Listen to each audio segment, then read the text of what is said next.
चालाक मुर्गे और गीदड़ की कहानी। एक गांव में एक मुर्गा रहता था।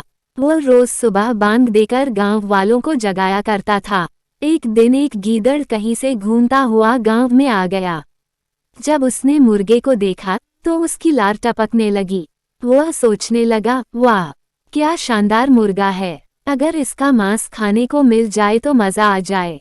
वह तरकीब सोचने लगता है ताकि किसी तरह मुर्गे को दबोचकर पेट पूजा कर सके।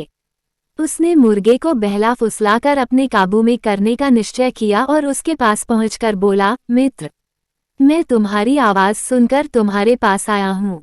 तुम्हारी आवाज बहुत ही सुरीली है, कानों में मिश्री घुल जाती है, मन करता है दिन भर सुनता रहूं। क्या तुम एक बार मुझे अपनी सुरीली आवाज सुनाओगे? मुर्गे की कभी किसी ने इतनी प्रशंसा नहीं की थी।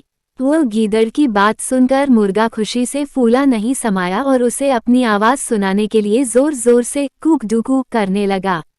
गीदड़ इसी फिराक में था।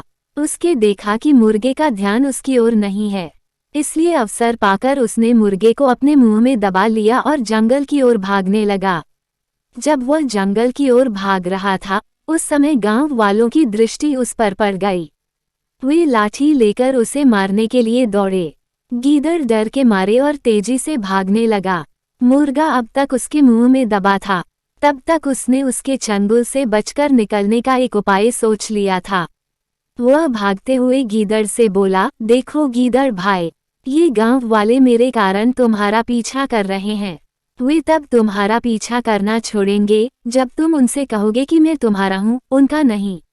ऐसा करो, तुम उन्हें बोल दो। गीदड़ मुर्गे की बातों में आ गया और पलटकर बोलने के लिए अपना मुंह खोल लिया। लेकिन जैसे ही उसने मुंह खोला, मुर्गा उड़ गया और गांव वालों के पास चला गया। इस तरह अपनी चतुराई से उसने अपनी जान बचाई। सीख: संकट के समय बुद्धिमानी से काम लेना चाहिए।